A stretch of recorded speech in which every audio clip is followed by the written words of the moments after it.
Sarmastpur tutorial. नमस्कार dear. अभी हम लोग क्लास करेंगे इंग्लिश वोकेबलरी। ये 6th क्लासेस है वोकेबलरी सेशन का। चलिए शुरू करते हैं। फर्स्ट सेक्शन है ए सेक्शन। ए सेक्शन में हम लोग डिस्कस करते हैं फ्रेजल वर्ब रिलेटेड क्वेश्चन। तो यहाँ पर फ्रेजल वर्ब देखेंगे। उसके बाद बी सेक्शन आएगा जिसमें वन वर्ड सब्स्टिट्यूशन सीखेंगे।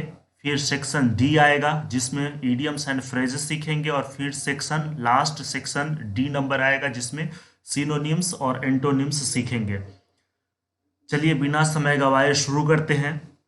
और उससे पहले मैं बता दूं, ये सरमस्तपुर ट्यूटोरियल 3M ये जो है एजुकेशनल चैनल का नाम है जिस पर आप पढ़ाई कर रहे हैं अभी। और इस चैनल पर जो है रेगुलर क्लासेस चलती रहती है जिसमें इंग्लिश ग्रामर और वोकेबलरी दोनों क्लासेस आते हैं। और उसके अलावा भी कई टॉपिक्स पर लेक्चर और क्लासेस चलती हैं।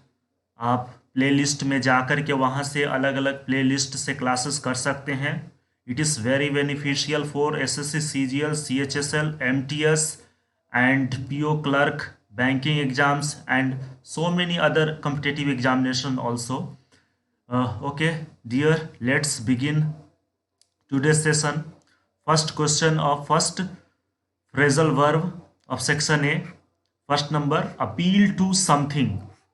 अपील करना किसी चीज के लिए, ठीक है। तो इसको हम हिंदी में क्या कहेंगे? Appeal to something.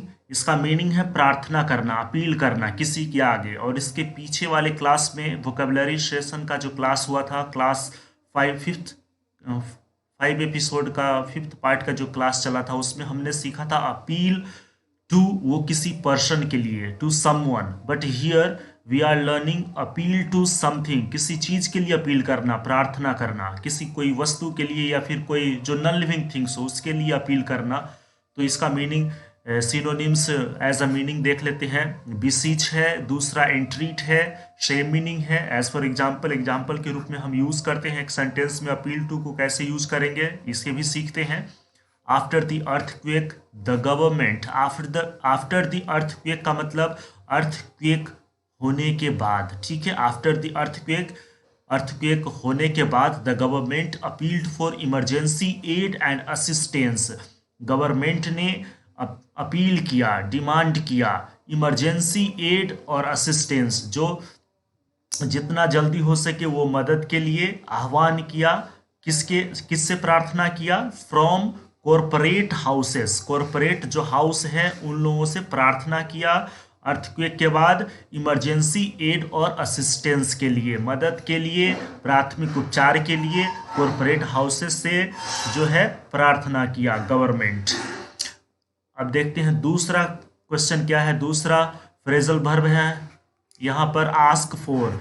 Ask for तो किसी वस्तु के लिए, समथिंग के लिए, जो नॉन लिविंग थिंग्स है उसके लिए आस्क फॉर। यहाँ पर मीनिंग है टू डिमांड, माना मांगना, या परमिशन मांग सकते हैं, कोई वस्तु मांग सकते हैं, या किसी वस्तु के लिए प्रार्थना करना। It means ask for means to demand, which meaning in Hindi मांगना, प्रार्थना करना। Let's how we use ask for in a sentence. Learn here, the boys asked for permission to play badminton on the campus. लड़कों ने, बच्चों ने जो है permission मांगी कैंपस में बैडमिंटन खेलने के लिए। तो बैडमिंटन खेलने के लिए परमिशन मांगी। तो how we used asked in a sentence, just we have learned here ask for को हम एक सेंटेंस के रूप में कैसे यूज करेंगे? फ्रेजल वर्ब, पहले ही हमने कहा ये सेक्शन चल रहा है ए, और ये फ्रेजल वर्ब है जिसमें कुछ वर्ड्स और वर्ब दोनों का मिक्सचर यहाँ पर होगा, और जिससे हम सीखेंगे। आस्क क्या है? एक वर्ब है और इसका V2 V3 बनाया जा सकता है। और फॉर क्या है? ये प्रीपोजिशन है। तो दोनों को मिलाकर के एक फ्रेजल वर्ब आ गया। तो इस रूप में, और फ्रेज किसे कहते हैं? Phrase is a combination of 2 और more words which gives meaning but not complete meaning. जो मीनिंग तो देता है लेकिन कंप्लीट मीनिंग नहीं देता, वो फ्रेज है।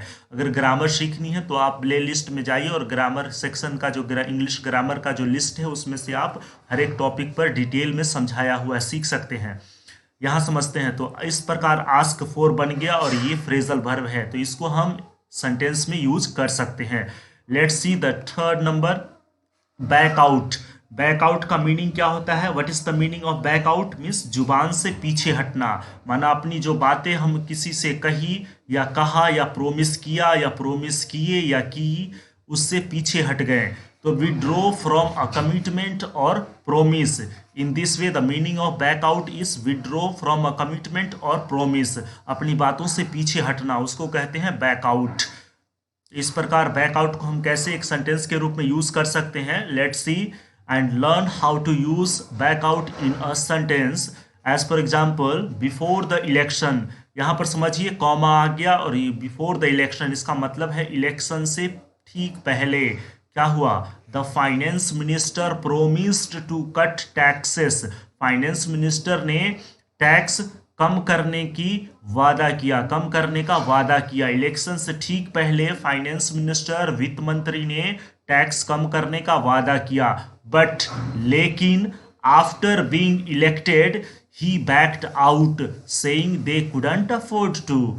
लेकिन इलेक्शन जीतने के बाद वह अपने बातों से पीछे हट गए और कहा कि उसके लिए हम अफोर्ड नहीं कर सकते हैं, माना उतना खर्च नहीं किया जा सकता है, अर्थात बजट कम है। तो इस प्रकार मंत्री महोदय ने अपनी बातों से, प्रोमिस किए हुए बातों से पीछे हट गए। इन this way what is the meaning of back out?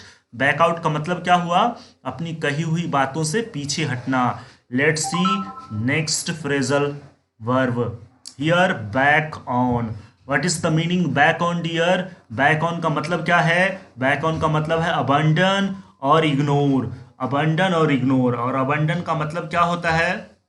Abandon का मतलब होता है छोड़ देना, ठीक है। अबंडन का मतलब क्या होता है? What is the meaning of abandon? छोड़ देना। इग्नोर माना नजरअंदाज करना। तो इस प्रकार बैक ऑन का मतलब क्या है? नजरअंदाज करना, इग्नोर करना, छोड़ना, अनदेखा करना।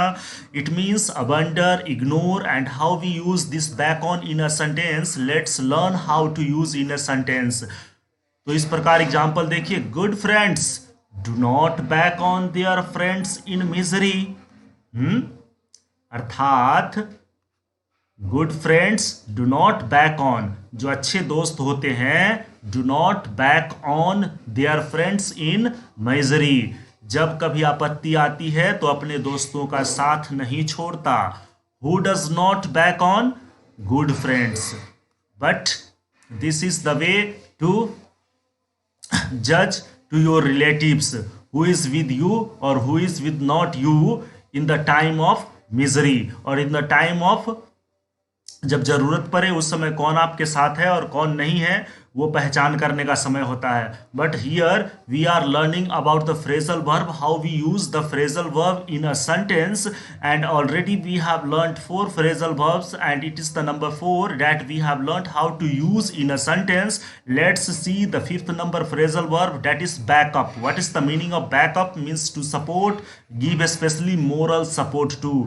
किसी को खास करके नैतिक सपोर्ट करना, माना समर्थन करना, किसी को समर्थन देना।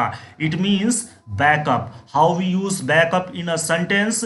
Let's learn. देखते हैं बैकअप को एक सेंटेंस के रूप में कैसे यूज करेंगे। The prosecutor backed his claim up with enough evidence to prove it. ठीक है, चलिए 6 number phrasal verb, bail out. What's the meaning bail out? Bail out means financial support. Bail out का meaning financial support करना, means वित्तीय सहायता देना। Financial meaning वित्तीय, support means to help. In this way bail out means financial support.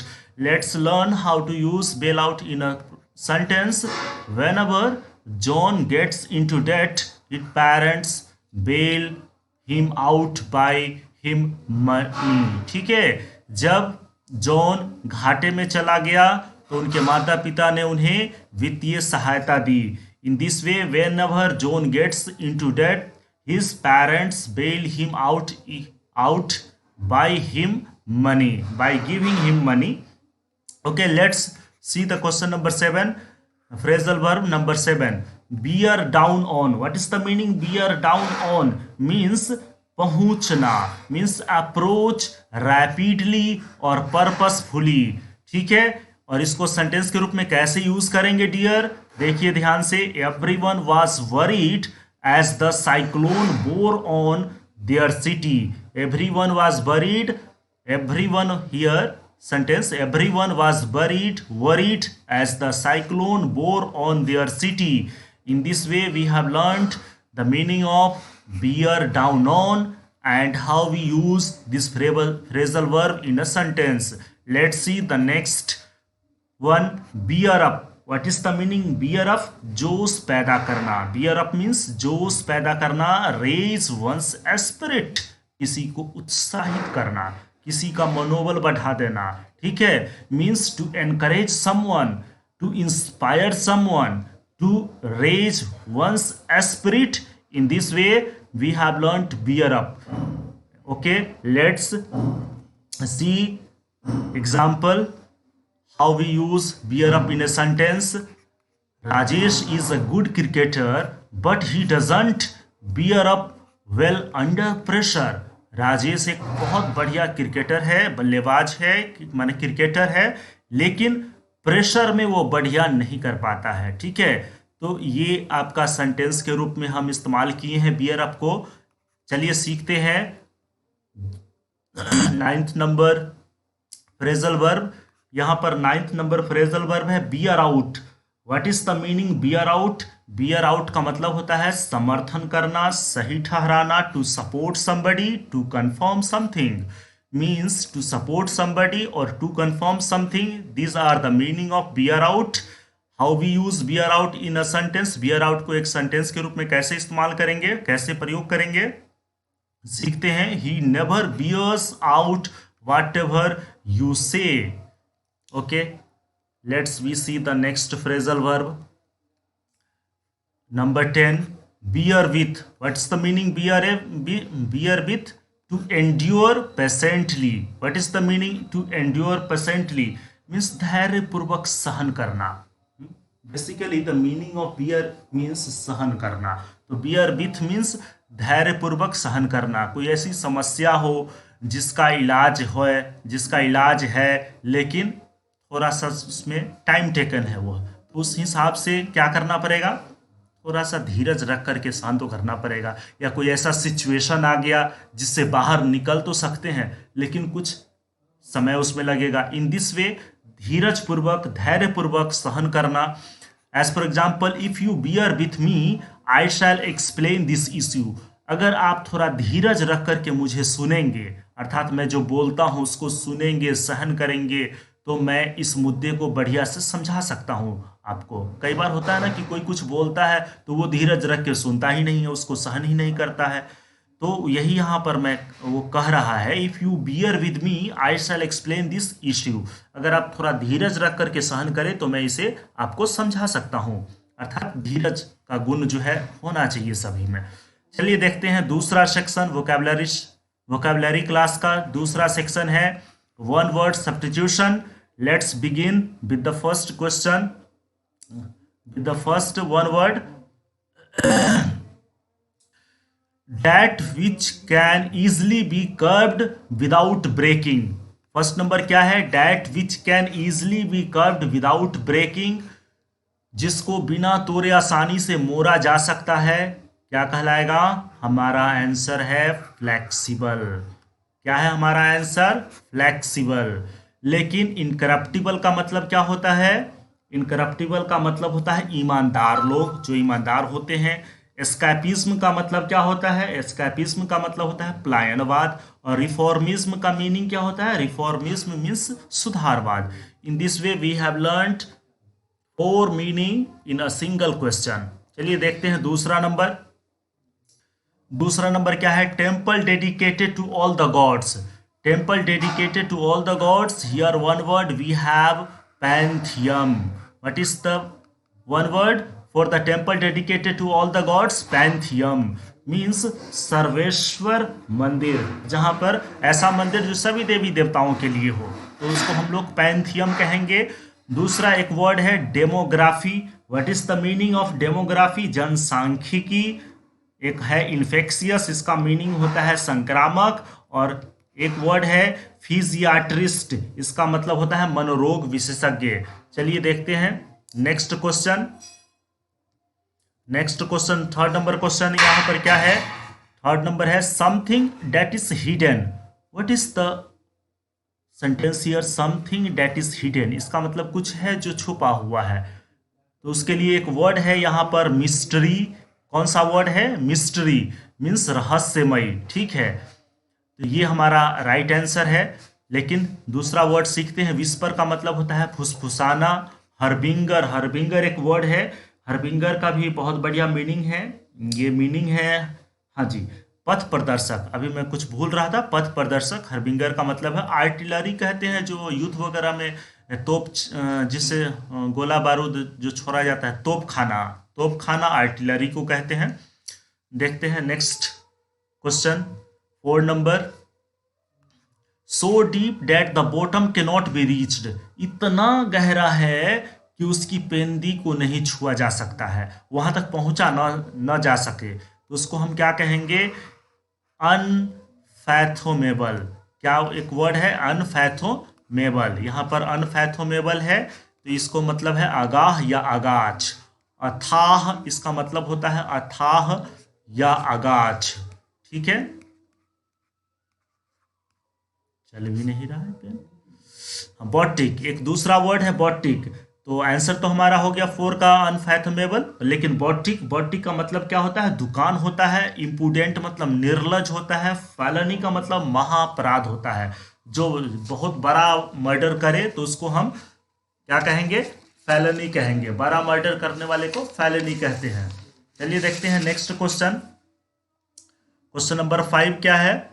Send race of light और heat. तो send race of light और heat, तो आंसर हमारा कौन सा होगा इन 4 ऑप्शन में? आंसर हमारा हो जाएगा radiate. Radiate is the answer of question number 5। Okay, लेकिन बाकी का जो वर्ड है कोल्यूजन, कोल्यूजन का मतलब होता है कपट संधि, जो छल कपट से संधि करे, दुष्ट नीति से जो संधि करे उसको कोल्यूजन कहेंगे। आर्कीपिलागो क्या है? ये है द्वीपों का समूह, द्वीप समूह। इंडोर्समेंट क्या है? इंडोर्समेंट है हस्ताक्षर। Okay, next question, showing contemptuous indifference. Showing contemptuous indifference, इसका मीनिंग क्या है? शोविंग कंटेम्पचुअस इंडिफरेंस, इसके लिए वन वर्ड क्या यूज करेंगे हम? ऑप्शन में चेक करते हैं, सुपरसीलियस, इपिटोम और एक्सकर्सन और प्रोवर्ब या डिक्टिम। तो हमारा राइट आंसर होगा supercilious. Supercilious is the right answer of showing contemptuous indifference. Means जो घमंडी होते हैं उनके लिए ये वर्ड यूज किया जाता है। फिर एपिटोम है, एपिटोम किसके लिए यूज करेंगे? सारांश। फिर एक्सकर्सन, ये सैर सपाटा। और प्रोवर्ब या डिक्टिम, ये तो डिक्टम, ये तो हो गया कहावत के लिए। कहावत वगैरह होता है उसके लिए हम यूज करते हैं प्रोवर्ब या dictum. Okay, science of weight, ये साइंस ऑफ वेट के लिए वन वर्ड क्या आएगा? मेट्रोलॉजी, माप विज्ञान, हॉरोलॉजी, समय विज्ञान, लेक्सिकोग्राफी, शब्दकोश विज्ञान और इथनोलॉजी, ये मानव जाति विज्ञान। तो साइंस ऑफ वेट यहाँ पर आंसर हो जाएगा ज़्यादा अप्रोप्रिएट है मेट्रोलॉजी, माप विज्ञान, ये राइट आंसर है। हॉरोलॉजी माना समय विज्ञान, लेक्सिकोग्राफी मीन्स ये हो गया आपका शब्दकोश विज्ञान, और इथनोलॉजी मीन्स मानव जाति विज्ञान। देखते हैं प्रश्न संख्या 8। प्रश्न संख्या 8 में क्या है? Science of the physical structure of the body. Science of the physical structure of the body, one word क्या यूज करेंगे? एनाटॉमी, एनाटॉमी है शरीर रचना विज्ञान। इकोलॉजी, परिस्थिति विज्ञान। कॉस्मोग्राफी, विश्व रचना विज्ञान। और इटियोलॉजी, कारण विज्ञान। तो हमारा राइट आंसर कौन सा है? ये हमारा ज्यादा अप्रोप्रिएट है, anatomy, science of the physical structure of the body. इसके लिए वन वर्ड कौन सा यूज करेंगे हम? एनाटॉमी, शरीर रचना विज्ञान। चलिए नेक्स्ट प्रश्न संख्या 9। Science of mankind as an animal. Science of mankind as an animal, ये हमारा राइट आंसर कौन सा हो जाएगा? फोर ऑप्शंस दिया हुआ है, four options are given here. First first number, A number, anthropology, technology, hygiene and epigraphy. Right answer is here anthropology. Anthropology means science of mankind as an animal. In this way यह मानव शास्त्री। लेकिन technology का मतलब शिल्प विज्ञान, जो hygiene का meaning क्या है? स्वास्थ्य विज्ञान। और इपिग्राफी क्या है? पूरा लेख विज्ञान। तो हमारा राइट आंसर एंथ्रोपोलॉजी। चलिए देखते हैं प्रश्न संख्या 10। Science of human beauty. What is the meaning of science of human beauty? If you know the meaning of all the words then you can also choose the answer correctly. First of all, science of human beauty. Let's explain each the word. कैलोलॉजी। कैलोलॉजी का मतलब क्या होता है? सौंदर्य विज्ञान। Chronology का meaning जलवायु विज्ञान। और न्यूमिस्मैटिक्स का मतलब मुद्रा शास्त्र। और क्लाइमेटोलॉजी मीन्स जलवायु विज्ञान। अब बताइए साइंस ऑफ ह्यूमन ब्यूटी का मीनिंग के हिसाब से इसमें से कौन सा वर्ड सही होगा? तो ये हमारा हो जाएगा कैलोलॉजी, सौंदर्य विज्ञान। तो इस प्रकार राइट आंसर हमारा ए हो गया क्वेश्चन नंबर 10 के लिए। लेट्स ओके, अब हम लोग आ गए हैं सी सेक्शन। सी सेक्शन में क्या क्या चेक करेंगे, क्या पढ़ाई करेंगे? Idioms and phrases. Here we learn idioms and phrases in section C. Let's begin the first idiom and phrase.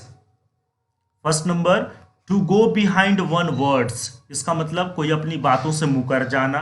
कोई है जो अपनी बातों से मुकर जाता है तो उसको हम कहेंगे to go behind one's words.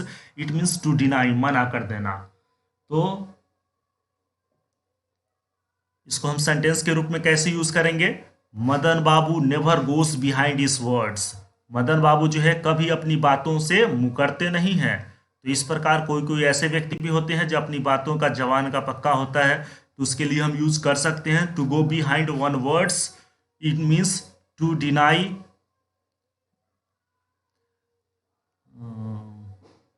Means अपनी बातों से मुकरना। लेकिन यहाँ पर एग्जाम्पल में हमने जो सीखा उसमें हम कैसे यूज कर सकते हैं इस इडियम और फ्रेज को, ये चेक कर लिए। चलिए देखते हैं दूसरा idiom phrase, below one's breathe.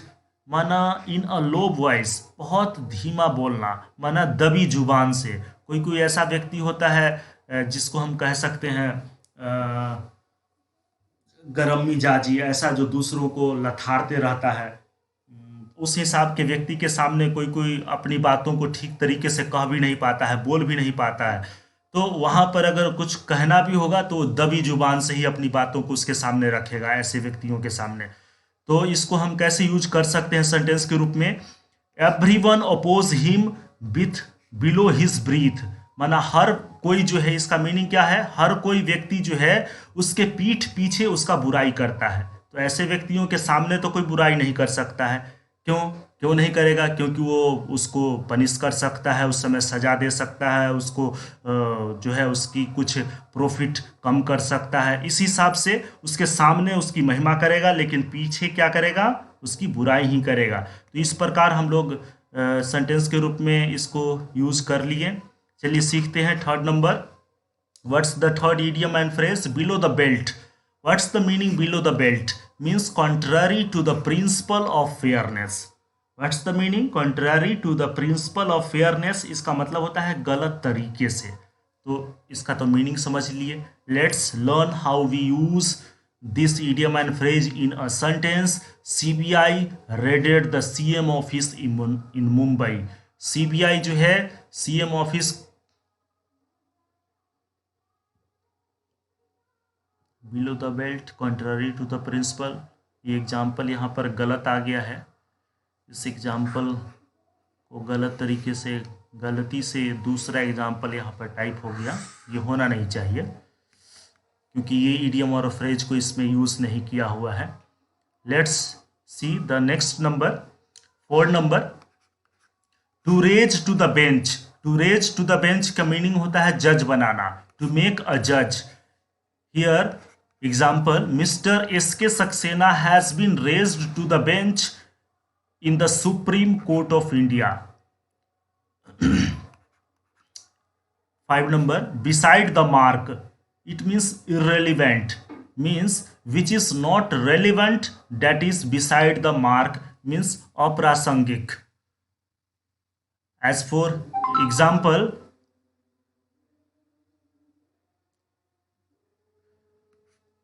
निशा दीदी gave an idea beside the mark, उन्होंने एक अप्रासंगिक विचार दिया. चलिए दूसरा एग्जाम्पल, दूसरा idiom phrase 6 number, between the devil and the deep sea, between the devil and the deep sea. Wow, what idiom and phrase is here in a dilemma. इसका मतलब होता है दो तरफा मुसीबत में फंसना, इधर भी जाओ तो मुसीबत और उधर भी जाओ तो मुसीबत. ऐसे भी समय आता है कभी कि आप न उसकी सुन सकते हो न इसकी सुन सकते हो, उसकी सुनो तो भी गया, न सुना तो भी गया, और इसका सुना तो भी गया, न सुना तो भी गया. तो क्या करना चाहिए उस समय? आपको किसी एक को सेलेक्ट करना ही पड़ेगा और अपनी बुद्धि विवेक से ही चलना पड़ेगा. तो इस हिसाब से here between the devil and the deep sea, it means in a dilemma, means दो तरफा मुसीबत में फंसना. इसको हम कैसे यूज कर सकते हैं एक सेंटेंस के रूप में? After the decision of Patna high court, the government of Bihar and fallen between the devil and the deep sea. Patna high court के डिसीजन के बाद गवर्नमेंट बिहार का जो बिहार सरकार जो है वह दो तरफा मुसीबत में फंस गया.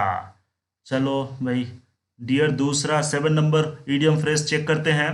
Between two stools, what's the meaning between two stools? Means in a state of uncertainty. What is the meaning of in a state in a uncertainty? Means अनिश्चितता की स्थिति में होना. Means between two stools means in a state of uncertainty, means अनिश्चितता की स्थिति में होना, कोई भी चीज का ठीक ठीक आइडिया नहीं होना और उसको इम्प्लीमेंट करने का तरीका ठीक ठीक मालूम न होना, उसको हम यहाँ पर कह सकते हैं बिटवीन टू स्टूल्स. चलो भाई सेंटेंस के रूप में कैसे यूज करेंगे देखते हैं. Sometimes everyone find himself between two stools in his life. कभी कभी हर कोई अपने जीवन में कोई एक ऐसा समय आता है जो अपने आप को पाता है कि वह अनिश्चितता की स्थिति में है. क्या करे क्या ना करे समझ में नहीं आता है. ऐसी ही स्थिति को कहते हैं between two stools in a state of uncertainty. Okay guys, 8 number देखते हैं. Between whiles, what's the meaning between whiles? Means occasionally, now and then, means कभी कभार, यदा कदा. Here, as for example, Rajesh Jyoti goes to his cousin's house at Amritsar between whiles. Rajesh ज्योति अपने cousin के घर अमृतसर कभी कभी जाता है, मीन्स बिटवीन वाइल्स जाता है, नाउ एंड देन चला जाता है, कभी ओकेजनली चला जाता है, हर रोज तो आता जाता नहीं है. इस प्रकार इसको हम इस प्रकार से एक सेंटेंस के रूप में यूज कर सकते हैं. चलिए डियर देखते हैं 9 number. Between wind and water, what is the meaning between wind and water? इसका भी मतलब होता है अनसर्टेन, जो अनिश्चय हो. As for example, after imitating a rich man, Rohan purchased a car and found himself between wind and war. इसलिए कहते हैं दूसरों का नकल नहीं करना चाहिए. रोहन जो है अमीर लोगों का नकल कर लिया और उसने एक कार खरीद लिया और अपने आप को अनिश्चितता की स्थिति में पाया, मना अब उसे पता ही नहीं है कि क्या किया जाए.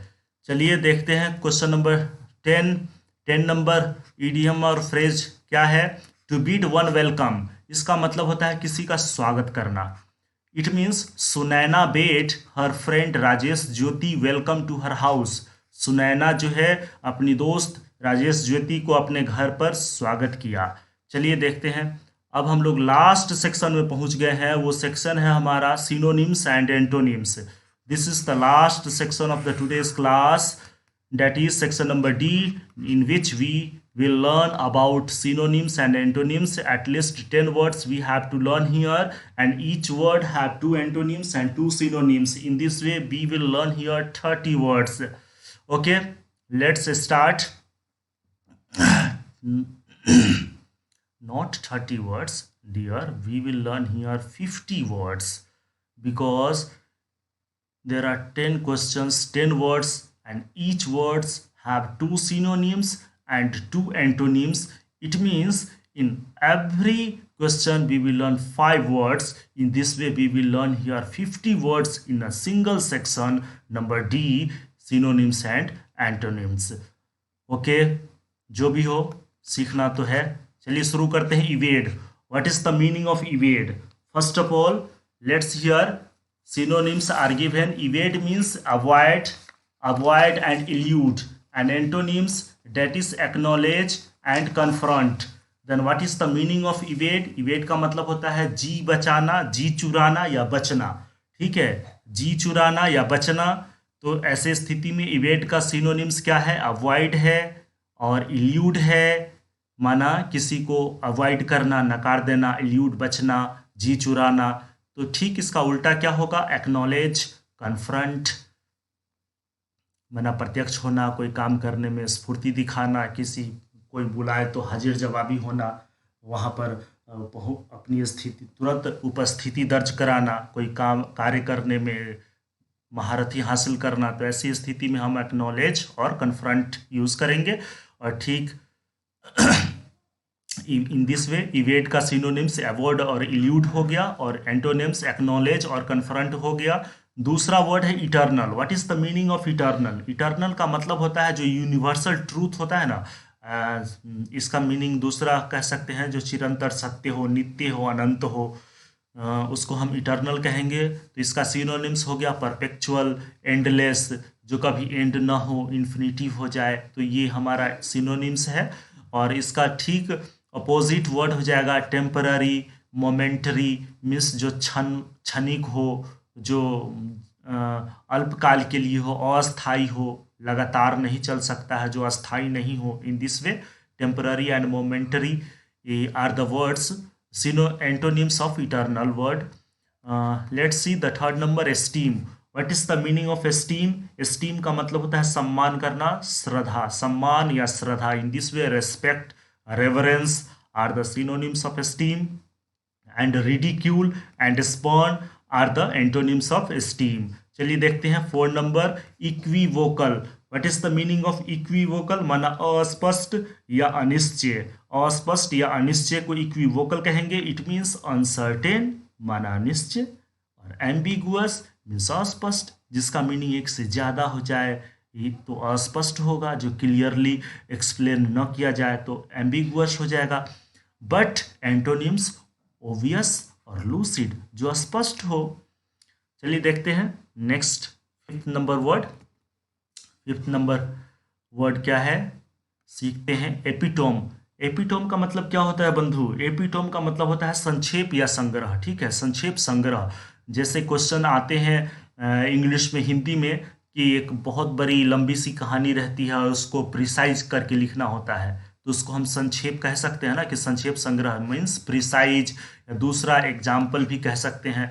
But antonyms increment and expansion are the antonyms of epitome, whereas precise and example are the synonyms of epitome. Let's eradicate. Eradicate means जड़ से खत्म कर देना, मीन्स समाप्त कर देना. माना जैसे बोलते हैं we have to eradicate illiteracy, हम लोगों को अशिक्षा को खत्म करना चाहिए या करेंगे. तो इन दिस वे इरेडिकेट मीन्स खत्म करना. तो इसको हम सिनोनिम्स के रूप में कैसे सीखेंगे? कौन कौन सा वर्ड? डिस्ट्रॉय मीन्स खत्म करना, एक्सटर्मिनेट मीन्स खत्म करना, whereas antonyms secure, plant means लगाना, बचाना, सुरक्षित करना. In this way we have learned eradicate means destroy and exterminate, whereas antonyms secure and plant. Okay, next, endowment. What is the word? Endowment means धर्मदान, वृत्तिदान.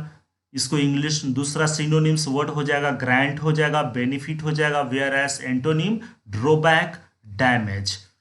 Let's see the next word, fabricate. What is the meaning fabricate? Fabricate का मतलब होता है बनाना, निर्माण करना.